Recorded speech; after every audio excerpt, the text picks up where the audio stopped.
Nëse thoni nuk do të heq dorë derisa ai njeri të thotë se i vjen keq, atëherë ju jeni bërë skllavi i tij.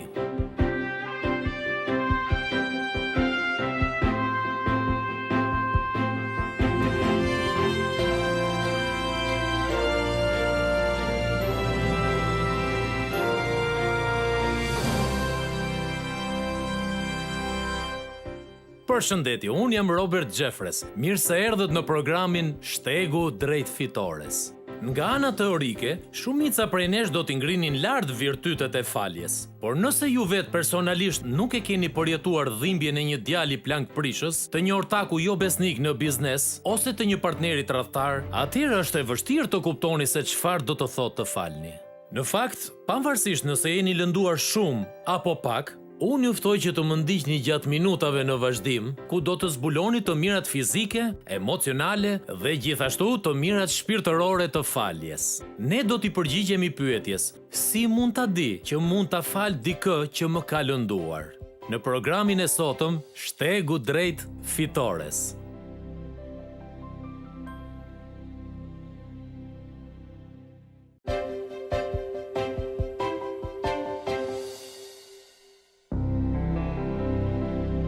Unë jam tejet i informuar mbi temën e faljes. Mbi të gjitha i flas rregullisht bashkësisë son për të, po ashtu më kanë intervistuar në mediat kombëtare mbi faljen. Në fakt, disa vite më parë kam shkruar një nga librat më të shitur në lidhje me faljen. Unë jam ekspert në falje. Përveç rastit kur jam unë ai që duhet të fal dikë.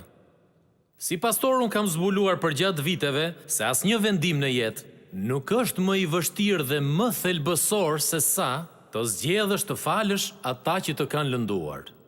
David Augsburger ka thënë: falja është e vështirë, të lëndon dhe gjithashtu kushton. Por vendimi për të mos falur të kushton edhe më shumë. Sot në këtë takim do të flasim se si mund ta dim se mund ta falim dikë që na ka lënduar. Pikë së pari, ne duhet i përgjigjemi këtyre pyetjeve. Përse duhet të shqetësohem për pjesën e faljes? Përse është e rëndësishme falja? Deri së fundmi, e gjithë çështja e faljes është trajtuar si një nga temat e hollësishme të shkollës të së dielës. Temë që është admiruar në mënyrë universale dhe është injoruar vazhdimisht si urdhërimi kur duhet kthyer faqja tjetër. E po të gjithë e dim që ky është reagimi i duhur, të kthejmë faqen tjetër. Të gjithë e dim se është e drejtë të falësh dhe në një botë të përsosur do ta bënim. Por ky lloj reagimi nuk funksionon në botën ku ne jetojmë. Dhe në dekadat e fundit, studiuesit kanë zbuluar se ka disa të mira me të vërtet të dukshme kur ne falim. Për shembull, kur ne falim të tjerët, kemi të mira fizike.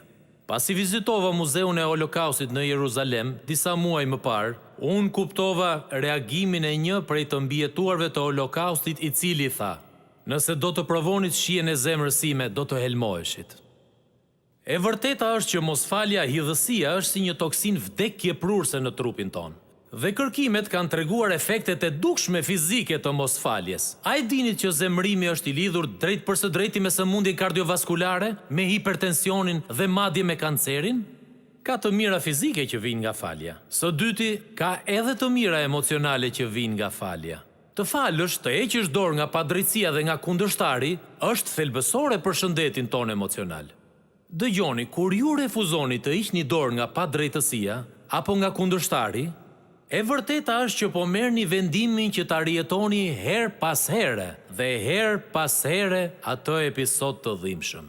Jap se të heqësh dorë ka kuptim. Të heqësh dorë nga padrejtësia është pak a shumë si të heqësh dorë nga një gjarë përmezile. Po, kjo është në të mirën e gjarprit, por është më tepër në të mirën tuaj. Ka shumë të mira emocionale që fitojmë kur marrim vendimin që të heqim dorë. Por të mirat emocionale dhe fizike të faljes sjellin dritë në rëndësinë e të mirave shpirtërore të faljes. Te Ungjilli Mateut 6:14-15 Jezusi tha: sepse në qoftë se ju u afalni njerëzve gabimet e tyre, Ati juaj qiellor do t'ju afal edhe juve. Por në qoftë se ju nuk u afalni njerëzve gabimet e tyre, as Ati juaj qiellor nuk do t'ju afal juve gabimet tuaja. Jezusi e tregoi shumë qartë: nëse ju nuk i falni njerëzit e tjerë, nuk keni asnjë shpresë që të merrni falje nga Perëndia. Dhe për ta ilustruar këto të vërtetë, Jezusi tregoi shëmbulltyrën e njohur të Ungjillit Mateu 18. Ju e mbani mend, është historia e një mbreti, shërbëtori të cilit i detyroi një shumë të madhe parash. Dhe Jezusi po na mësonte se falja është detyrimi atyre që janë falur. Jezusi tha se mbreti bëri që shërbëtori i tij mosfalës të futej në burg dhe të torturoj përgjithmonë. Por vini re zbatimin që nxjerr Jezusi në vargun 35. Kështu do të veproj me ju edhe ati im qellor në qoftë se nuk ja falni nga zemra, gjithë se cili vëllai të vetë shkeljet e tij. Për gjatë viteve, unë kam dëgjuar shumë të krishterë që kanë thënë, unë nuk do të fal. Unë refuzoj të fal. Unë nuk do të fal. Çfarë thot Jezusi për atë njeri që e thot këtë? Mos do të thot se personi që refuzon të fal humbet shpëtimin? Jo. Do të thot se ai nuk është shpëtuar asnjëherë. Jezusi tha se nëse ju nuk mund të falni, kjo është shenjë që tregon se nuk e keni përjetuar asnjëherë faljen e Perëndisë. Sepse nëse me të vërtetë e keni përjetuar atë falje për borxhin e pallogaritshëm që ne të gjithë i detyrohemi atij, atëherë është shumë e natyrshme që të zgjidhni t'i falni njerëzit e tjerë. Megjithatë, pavarësisht të mirave fizike, emocionale dhe shpirtërore të faljes, prap ne e kemi të vështirë të falim, apo jo? Unë mendoj se një nga arsyet përse e kemi të vështirë të falim, është sepse në të vërtet nuk e kuptojmë se çfarë është dhe çfarë nuk është falja. Lejomni të ndaj me ju 4 ide të gabuara e të zakonshme për çështjen e faljes që mund t'ju pengojnë ju të jeni në gjendje të përjetoni të mirat fizike, emocionale dhe shpirtërore të faljes. Së pari, të falim nuk do të thotë të injorojmë apo të justifikojmë padrejtësitë e bëra kundër nesh. Falja nuk ka të bëjë me injorimin apo justifikimin e padrejtësive të bëra kundër nesh. Një nga arsyet përse njerëzit e kanë të vështirë të falin, është sepse mendojnë se kështu ata do ta minimizojnë rëndësinë e padrejtësisë kundër tyre, ose do ta hedhin prapa krave sikur nuk ka ndodhur asnjëherë. E po e vërteta është që të falni nuk do të thotë të injoroni faktin që jeni lënduar, por ashtu siç ka thënë dikush, ju mund të falni vetëm njerëzit që jeni të gatshëm të fajsoni. Dhe kur justifikoni, kur nuk shqyrtoni ose kur injoroni padrejtësitë e mëdha, në mënyrë të shkujdesur, ju vështirësoni procesin e të falurit. Falja është një proces kirurgjikal shpirtëror me anë të cilit ne heqim tumorin e idhësisë nga shpirti ynë, para se ai të shkatërrojë çdo pjesë të jetës sonë. Ne duhet i pranojmë padrejtësitë. E mbani mend se çfarë i tha Jozefi vëllezërve të tij që e shitën atë në skllavëri shumë vite më parë? Te Zanafilla 50:20, Jozefi tha: Ju keni kurdisur të këqija kundër meje. Jozefi nuk tha: E di që ju nuk e kishit me të keq, apo babai ynë e kishte fajin. Jo, ai tha: Ju keni kurdisur të këqija kundër meje, bët ligësi. E vërteta është që ne mund të falim vetëm ata që fajsojmë. Së dyti, të falësh nuk do të thotë ti dorëzohesh dëshirës për të bërë drejtësi. Të falësh nuk do të thotë ti dorëzohesh dëshirës për të bërë drejtësi. Dua që ta mbani shënim këtë. Hakmarrja është dëshira për të lënduar ata që më kanë lënduar mua. Te Romakëve 12:19 thuhet: Mos u hakmerrni për veten tuaj o të dashur, por i jepni vend zemërimit të Perëndis, sepse është shkruar: Mua më përket hakmarrja, unë do të shpaguaj, thot Zoti. Ne duhet të heqim dorë nga dëshira për të hakmarrë dhe t'ia dorëzojmë Perëndis, por asnjëherë nuk duhet t'i dorëzojmë dëshirës tonë për të bërë drejtësi. Mbajeni shënim këtë, drejtësia është çmimi që Perëndia ose të tjerët kërkojnë nga ata që na kanë lënduar. Drejtësia është çmimi, ndëshkimi që Perëndia ose të tjerët kërkojnë nga ata që na kanë lënduar. Dhe Bibla flet për drejtësinë. Bibla e ngre lart virtytin e drejtësisë. Te Psalmi 81:3 thuhet: Mbroni të dobtin dhe jetimin, sigurojeni drejtësi të vuajturit dhe të varfrit. Te Isaia 1:17 thuhet: Mësoni të bëni të mirën, kërkoni drejtësi, ndihmoni të shtypurin, sigurojeni drejtësi jetimit, mbroni çështjen e gruas së ve.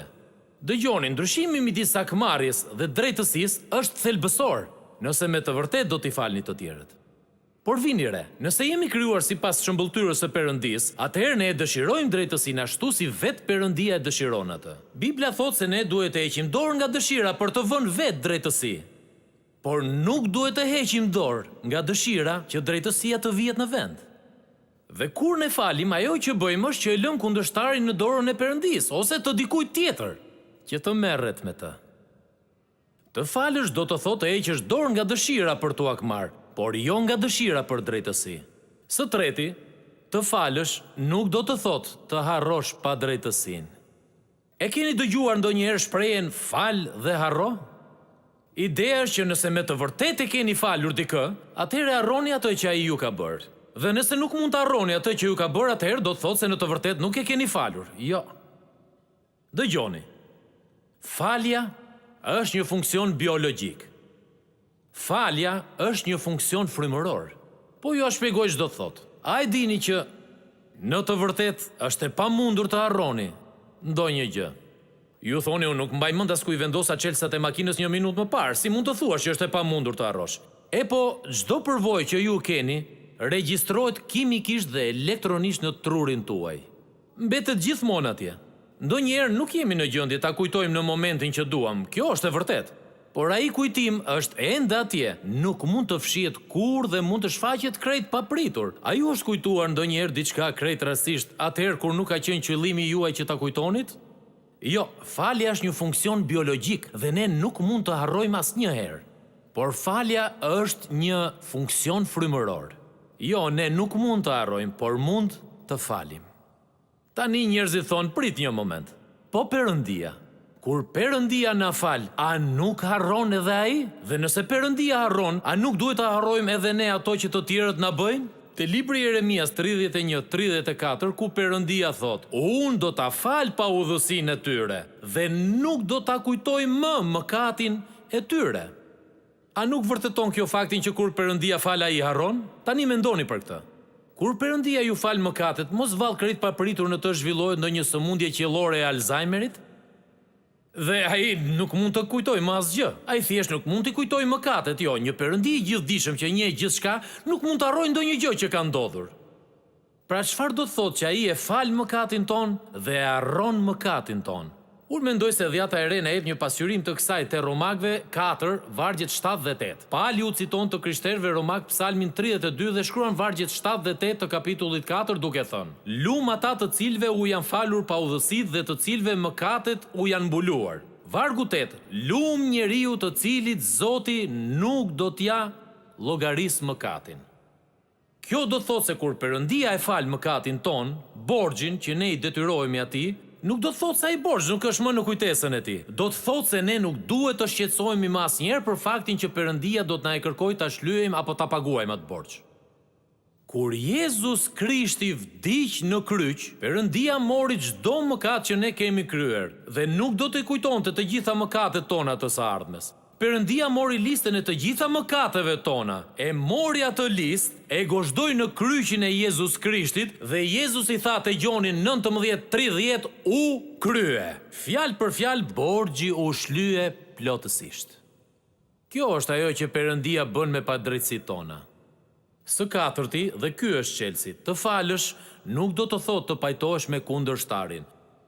Pra, mos e ngatroni faljen me pajtimin me kundërshtarin ton. Një nga idet më të gabuara rreth faljes është kjo. Nëse me të vërtet e fal dikë, atëherë automatikisht do të pajtohem me personin që unë kam falur. Dëgjoni, kur ne e bëjmë pajtimin një kusht për të falur, atëherë dekurajojmë shumë njerëz që të falin. Te Romakëve 12:18 Pali tha, po të jetë e mundur, dhe aq sa varet prej jush, jetoni në paqe me të gjithë njerëzit. Vullneti i përsosur i Perëndis është që të pajtohemi me të gjithë ata që na kanë bërë pa drejtësi. Perëndia dëshiron që të ketë pajtim, por jo gjithnjë është e mundur. Në këtë varg Pali po thotë se për aq sa varet nga ju, jetoni në paqe me njerëzit, por nuk është gjithmonë në dorën tonë. Dëgjoni, falja nuk është e lidhur me pajtimin. Por pajtimi ka disa lidhje që kanë të bëjnë me faljen. Të kuptosh ndryshimin midis faljes dhe pajtimit është thelbësore. Për ta përmbledhur, falja nuk ka asnjë kusht, ndërsa pajtimi ka disa kushte. Falja mund të ofrohet atyre që nuk e pranojnë se kanë gabuar. Pajtimi mund të ofrohet vetëm atyre që e pranojnë se kanë gabuar. Falja varet vetëm nga unë, ndërsa pajtimi varet nga të dy anët. Tani po themi se çfarë nuk është falja. Në minutat e fundit, le të flasim pak se çfarë është falja e vërtet. Te Ungjilli sipas Mateut 18:27, Jezusi tha: "I Zoti i atij shërbëtori e la të lirë dhe ja fali detyrimin." Unë dua që të vini re te ky varg 3 hapa që janë të nevojshëm për të falur në të vërtet dikë që ju ka lënduar. Dhe pikë së pari, falja e vërtet e pranon padrejtësinë. Ajo e pranon padrejtësinë. Në asnjë pikë të kësaj shëmbulltyre nuk thuhet që ky borxh ishte imagjinar vetëm në mendjen e mbretit. Jo, Jezusi tha se shërbëtori i detyroi atij. Kjo është e rëndësishme. Pranimi i një gabimi është çelësi për të qenë në gjendje të falim të tjerët. Ju nuk mund ta shpëtoni dikë nga një borxh që nuk ekziston. Në të njëjtën mënyrë nuk mund të falni dikë për një padrejtësi që nuk ka ndodhur. Unë mund të fal vetëm ata që jam në gjendje të fajsoj. Nëse vërtet e falni dikë, fillimisht duhet të pranoni që ka ndodhur një gabim. Njerëzit më pyesin: "Pastor, mos vallë kjo do të thotë se duhet të shkoj te personi që më ka fyer dhe personalisht I them: ti më fyeve, më lëndove, mos duhet të shkoj personalisht dhe të përballem me kundërshtarin tim?" Ndonjëherë ne themi: "A nuk bëri këtë Jozefi te Zanafilla 50:20, ai u tha vëllezërve: ju kur disë të këqija kundër meje." A nuk do të thotë kjo se duhet të përballem me kundërshtarin? Unë mendoj se përgjigjja nëse përballeni apo jo me kundërshtarin varet nga motivi pse doni të përballeni me të. Nëse doni të përballeni me të, me shpresën se do ta bëni të thotë: "Më vjen keq për atë që të kam bërë." Nëse ballafaqimi juaj do ta bëjë ato disi të përlotet dhe të thotë: "E di që të kam fyer, të lutem më fal." Atëherë do ju këshilloja të mos përballeshit me të. Sepse ka shumë gjasa që ju do të zhgënjeheni dhe do të thoni: "Asnjëherë nuk do ta fal atë njeri, ai nuk e ka kuptuar fare se çfarë më ka bërë." Jo, arsyeja pse Jozefi u përball me vëllezërit e tij nuk ishte që t'i nxiste ata të pendoheshin. Në fakt, po ta lexoni historinë, do të kuptoni që Jozefi I kishte falur ata vite më parë, përpara se ai t'i kishte takuar. Ai kishte vendosur t'i falte ata vite më parë, por arsyeja pse u përball me vëllezërit ishte që të lehtësonte fajin e tyre dhe që të hapte rrugën drejt pajtimit. Por pavarësisht nëse përballemi apo jo personalisht me kundërshtarin, ne duhet ta pranojmë në mendjen tonë që po, ka ndodhur një padrejtësi. Falja e vërtetë e pranon padrejtësinë. Së dyti, falja e vërtetë e llogarit borxhin. Ajo e llogarit borxhin. Mos harroni, gabimet krijojnë gjithmonë një detyrim. Te shëmbulltyra që Jezusi tregoi, ai nuk tha shërbëtori I detyroi atij një shumë të pacaktuar parash. Jo, ai u tregua shumë specifik. Ai tha se shërbëtori detyroi mbretit 10.000 talenta. 16 bilion dollar. Kjo ishte një përllogaritje e saktë e borxhit. Bibla thot se ne duhet ta llogarisim borxhin prej të cilit po e çlirojmë kundërshtarin ton para se të falim me të vërtetë. Së treti, falja e vërtetë e lë debitorin në duart e Perëndisë. Falja e vërtetë e lë debitorin në duart e Perëndisë. Tani, vini re se çfarë bëri mbreti me shërbëtorin e parë. Bibla thot se ai e la të lirë atë, ja fali detyrimin. Po çfarë bëri shërbëtori I parë me shërbëtorin e dytë? E zuri përfyti dhe nuk e la të shkonte. Mosfalja refuzon ta lërë të lirë tjetrin. Mosfalja e mban të lidhur ngushtë si kundërshtarin edhe padrejtësinë. Kur ne refuzojmë të falim dikë, ne po e pengojmë atë, duke u përpjekur që të marrim një lloj page që do të kompensojë dhimbjen që ne kemi ndjerë. Por ajo që nuk kuptojmë është që kundërshtari ynë nuk mund të bëjë asgjë për të lehtësuar dhimbjen. Që do thotë se pavarësisht gjithçkaje, po ta mendoni çfarë mund të bëjë dikush që t'ju kompensojë për një martesë të shkatruar nga tradhtia bashkëtorë, apo për një reputacion që është shkatërruar nga shpifjet, apo për të kompensuar jetën e fëmijës tuaj I cili është shtypur nga një shofer I pirë. Dëgjoni, arsyeja pse nuk heqim dorë është sepse jetojmë me iluzionin se kundërshtari ynë mund ta shlyejë atë që na ka bërë. Por në të vërtetë nuk e kuptojmë se shuma që ne mbajmë në duart tona nuk ka absolutisht asnjë vlerë. Dhe ja pse gjëja më e mirë që mund të bëjmë është të heqim dorë, të falim. Dorëzoja një faturën tuaj një mbledh si borxhesh, I cili ka mënyra më bindse për të marrë një pagë nga ju. Në fakt, në të vërtet, kur ju e falni dikë, kur hiqni dorë nga borxhi që ai ju detyrohet, ajo që bëni është që po e lini pa drejtësi në duart e mbledhësit kryesor të borxheve, Perëndis. Ju thjesht thoni, Perëndi, unë do të lejoj ty që të merresh me atë gjë, në mënyrë që të jemi lirë për të vazhduar me jetën time. Ka raste kur njerëzit bëjmë këtë pyetje dhe është e rëndësishme. A mund ta fal dikë që nuk ka thënë asnjëherë më fal? A mund ta fal dikë që nuk është penduar kurrë? Përgjigjja është po. Jo vetëm që është e mundur, por është thelbësore që të mësojmë se si të falim pa asnjë kusht. Mbani mend se çfarë tha Jezusi te Marku 11:25, ai tha: "Dhe kur qëndroni duke u lutur, nëse keni diçka kundër ndokujt, faleni, që edhe Ati juaj që është në qej, t'ju fal mëkatet tuaja." Tabloja është kjo: ju jeni në kish. Po këndoni, po dëgjoni predikuesin, dhe mbase tani Perëndia ju ka sjellë ndërmend dikë që ju ka fyer ju. Bibla thotë se nuk duhet ta lini në mes shërbesën dhe të flisni me atë person. Çfarë tha Jezusi se duhet të bëni në këtë rast? Ai tha, pikërisht atëherë faleni. Nuk ka rëndësi se ku është ai person. Mund të jetë në dhomën tjetër, në një shtet tjetër ose mund të ketë vdekur. Ju keni aftësinë dhe po ashtu përgjegjësinë që ta lini të lirë ta falni atë. Kemi parë që ka të mira frymore kur ne falim. Ka pasoja të përjetshme kur ne falim. Por ekziston gjithashtu edhe një arsyetim praktik kur zgjedhim të falim pa asnjë kusht. Nëse ju bëni që falja e kundërshtarëve tuaj të varet nga dëmshpërblimi i tij, nga pajtimi i tij, pendimi i tij, e dini se çfarë ndodh? Ju e burgosni veten ndaj personit që ju ka lënduar. Tani më dëgjoni, kur ju bëni që falja juaj ndaj dikujt të varet nga ai person, atëherë po e lidhni veten dhe mirëqenien tuaj me atë person. Ju nuk mund të udhtoni më tej apo më shpejt në jetë, nga sa ai person që ju ka lënduar është i gatshëm të udhëtojë. Por falja është procesi me anë të cilit unë ndaj veten time emocionalisht dhe shpirtërisht nga kundërshtari im. Falja është procesi me anë të cilit unë i them vetes, i them Perëndis, Perëndi, ti e di se sa shumë më ka fyer ky njeri. Ti e di që ai meriton të vuaj për atë që ka bërë, por sot unë po e ndaj veten, po e lë të lirë kundërshtarin tim, me qëllim që të jemi lirë që të vazhdoj përpara me jetën time. Kjo është arsyeja përse nevojitet falja pa kushte dhe e njëanshme. Jo për atë që ajo bën për kundërshtarin, por për atë që ajo bën për ne.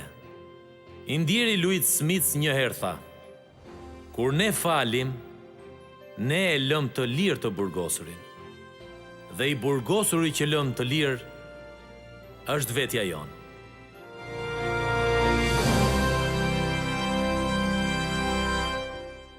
Tani është e mundur që të jemi duke menduar për një mik, për një prind, ose fëmijë që ju ka fyer. Po, ajo që ai ju ka bërë është e gabuar dhe lënduese, por duke qenë se kemi përjetuar faljen madhështore të Perëndis, ne mund ta lehtësojmë zemrimin ton dhe ta lëmë Perëndin që të merret me kundërshtarin. Në fakt, do të flasim për shumë gjëra në serinë e re me titull Si mund ta di.